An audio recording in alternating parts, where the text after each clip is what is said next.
Have you ever found yourself sitting in a quiet room, sunlight streaming through the window, as a lifetime of memories drifts through your mind like dust motes in the air? In those moments, we don't just see the highlight reel. We feel the deep, quiet truths that life spent years trying to teach us. The problem is, we spend so much of our youth and middle age rushing forward, collecting experiences and responsibilities, that we don't stop to understand what it all means. It's only later, in the stillness of our older years, that the lessons finally crystallize. But for many, that wisdom feels like it arrives too late, a beautiful insight into a life that's already been lived.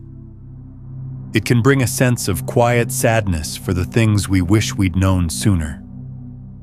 In this video, we're not going to dwell on regret. Instead, we're going to gently unwrap 5 profound truths that people often realize only in their later years. These aren't secrets. They are simple, powerful pieces of wisdom hiding in plain sight. Understanding them now, at this very moment, gives you a chance to heal old wounds, reconnect with what truly matters, and live your remaining time with a sense of peace and purpose that you so deeply deserve. This is about making the rest of your life the best of your life. Stay with us, because this isn't about looking back with sorrow, but about moving forward with love. Let's begin. The weight of unspoken words. What is the heaviest thing you have ever carried in your life? Think about it for a moment. For so many people, the answer isn't something you can touch or hold. It is the crushing weight of words that were never said. It's the "I love you" that swelled in your heart, but never passed your lips, held back by awkwardness or the mistaken belief that the other person already knew. It's the "I'm sorry" that could have mended a bridge to a child or a sibling, but was swallowed by pride, because admitting a mistake felt like defeat. And it's the "I forgive you" that could have freed both you and someone else from a prison of resentment, but was locked away because the hurt felt too large to release. We live our lives assuming we will have endless tomorrows. We think, "I'll say it at the next holiday," or "I'll call them when things settle down." But life is fragile, and later is a promise that is never guaranteed. When a loved one is gone, or a relationship has drifted too far, the silence that remains is deafening.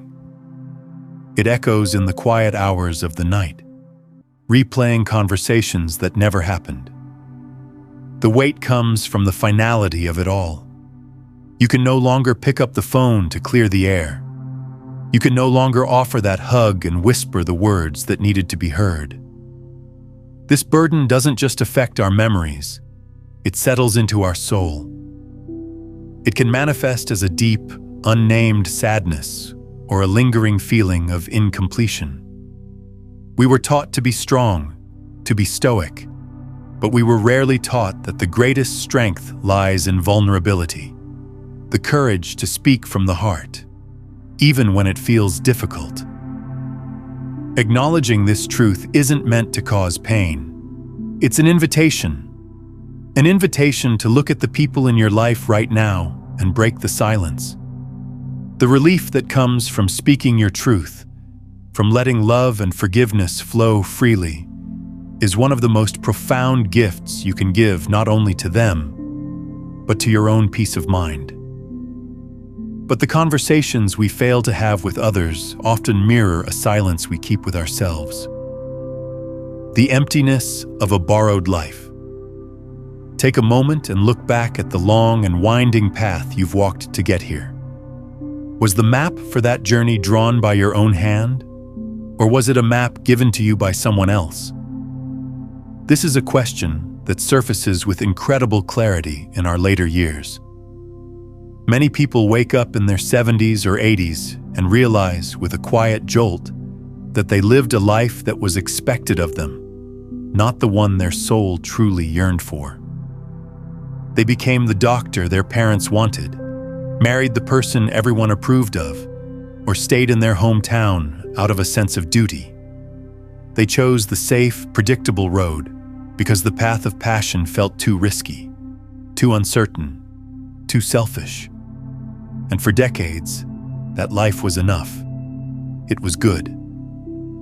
But in the quiet reflection of old age, a gentle grief can emerge, a grief for the person they might have become. This isn't about blaming our parents or society. They often wanted what they thought was best for us, a life of stability and security. It is about acknowledging the ghost of an unlived life that sometimes walks beside us. It's the painter who became an accountant, the writer who became a salesperson, the traveler who never left their state. It's the quiet whisper of "what if" that arises when you hear a certain song or see a certain place. This feeling isn't about wanting a different life entirely, but about mourning the parts of yourself that were put away and never brought back out. It's the sadness of realizing you had a unique song to sing, but you sang the tune everyone else was singing because you were afraid to be out of key. Recognizing this is not a failure. It is a moment of profound self-awareness. And the beauty is, it's never too late to honor that forgotten part of yourself. You can still pick up that paintbrush. You can write that poem. You can visit that place. Your story isn't over, and honoring your authentic self, even in small ways, can bring a sense of wholeness that you have been craving for a lifetime. And the life we chose, the one filled with duty and responsibility, often led us to chase things that glittered but weren't gold. The illusion of gathering things. We spend the majority of our lives working, saving, and accumulating. We fill our homes with furniture, our closets with clothes, and our garages with cars. We work hard for that next promotion, that bigger house, that more impressive title. We believe that these things are the markers of a successful life. But a strange and beautiful thing happens as we age, a great inversion of values. The things we spent a lifetime gathering start to lose their shine, and what begins to glow with incredible brilliance are the moments we almost let slip away. No one on their deathbed wishes they had bought a more expensive car. They wish they had spent more time laughing with their family. They don't reminisce about their job titles. They reminisce about the feeling of holding their grandchild's hand for the first time. The regret that settles in is subtle but deep. It's the sorrow of realizing you sacrificed presents for presents. You worked late to afford a family vacation, but in doing so, you missed hundreds of simple family dinners. You bought them the best toys, but you were too tired or busy to get on the floor and play with them. It is the ultimate irony. We work so hard to provide a good life for our loved ones that we forget to be in that life with them. The photos on the wall become painful reminders of moments we were physically there for, but emotionally absent from. In our final years, we understand that our true legacy is not in the assets we leave behind, but in the memories we created in the hearts of others. It's the stories they'll tell about you, the way you made them feel, the sound of your laughter echoing in their minds. This wisdom is a powerful gift. It tells us to stop chasing what is fleeting and start cherishing what is eternal. Put down the phone, leave the work for tomorrow, and be fully present with the person in front of you. That moment is your real treasure. This chase for material things often distracted us from the real treasures of our lives. The people standing right in front of us. The quiet fading of friendships. When was the last time you sat with an old friend and laughed so hard your stomach hurt? Think about the friends who knew you before life got so complicated. The ones who saw you through awkward teenage years, heartbreaks, and early triumphs. Where are they now? For so many of us, one of the quietest sorrows of old age is the realization that our most precious friendships were not lost in a dramatic fallout, but simply allowed to fade away like a photograph left in the sun. It happens so slowly, you barely notice it. Life gets busy with careers, marriage, and children. We tell ourselves, I need to call them, but the week gets away from us. That week turns into a month, the month into a year, and soon, the comfortable silence between you is replaced by an awkward one. A friendship is like a garden. It cannot survive on the memory of past seasons alone. It needs to be tended, watered, and given light. We often forget this. We assume that the bond is strong enough to withstand any amount of neglect. But every unanswered call, every unsent birthday card, every "we should get together soon" that never happens is like pulling one small thread from a beautiful tapestry. Over time, the threads become so few that the picture is lost. The loneliness that can creep into our later years is often born from this slow, unintentional drifting. We find ourselves surrounded by acquaintances, but missing the profound comfort of a friend who knows our entire story, who doesn't need us to explain ourselves, who can sit with us in comfortable silence. It is a unique kind of heartache to realize you have a phone full of contacts, but no one to call when your soul feels heavy. But the garden is not lost forever. It is never too late to reach out, to be the one who bridges the distance. A simple call, a short letter, a text message saying, "I was just thinking about you," can be the water that brings a wilted friendship back to life. And perhaps the most neglected relationship of all is the one we hold within, with the person who has been there through it all, the cruelty of not forgiving yourself. We are taught from a young age about the grace of forgiving others. It is a cornerstone of faith, of morality, of basic human decency. But what no one ever seems to teach us is how to offer that same grace to ourselves. As we look back over our lives, many of us are haunted by our own perceived failures. We carry our mistakes around like heavy stones in our pockets, pulling them out in quiet moments to feel their weight and their sharp edges. The parenting mistake you made 30 years ago, the harsh words you said to your spouse in anger, the financial decision that didn't pan out, the time you weren't there for someone who needed you. We become our own harshest judges, presiding over a courtroom in our minds where we are forever on trial, and the verdict is always guilty.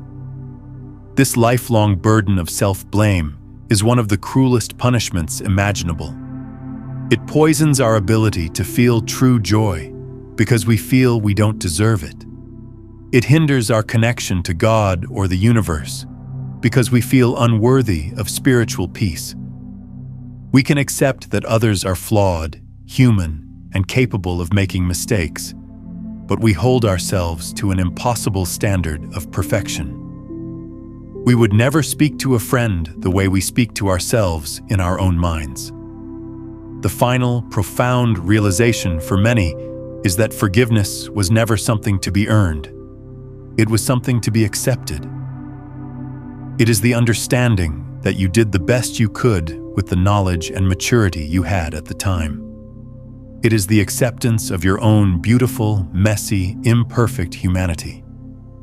Releasing yourself from this self-imposed prison is perhaps the final and most important act of love.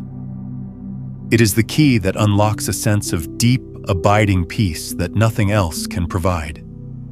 It's telling the person in the mirror, "I forgive you. You are worthy of love. You are worthy of peace." But recognizing these truths isn't a sentence.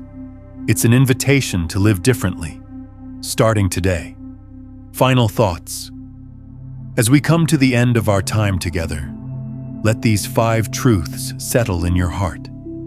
The weight of unspoken words, the ghost of a borrowed life, the illusion of gathering things, the slow fade of untended friendships, and the heavy burden of not forgiving yourself. These are not failures to be mourned. They are the deepest, most sacred wisdom offered to us by a life fully lived. They are the lessons that sit at the very center of the human experience. For too long, we may have looked back with a sense of, if only I had said it, if only I had been braver, if only I had made more time. But the purpose of this wisdom is not to trap us in the past. It is to liberate our present. You are here now, breathing in this very moment. Your story is not over. The final chapters have not yet been written, and you hold the pen. You can pick up the phone today and speak the words your heart needs to say. You can take one small step toward that passion you set aside so long ago. You can choose to be present with a loved one, to put everything else away and simply be with them. You can reach out to that friend you miss, and most importantly, you can look at yourself with compassion and finally offer the forgiveness you so freely give to others. This is not about erasing the past. It is about learning from it, so that you can live the rest of your days with intention, with love, and with a profound sense of peace. Make these moments count. Make them beautiful. Make them yours. If this video gave you some value, so please subscribe, like, and share with someone you think needs it. God bless us all.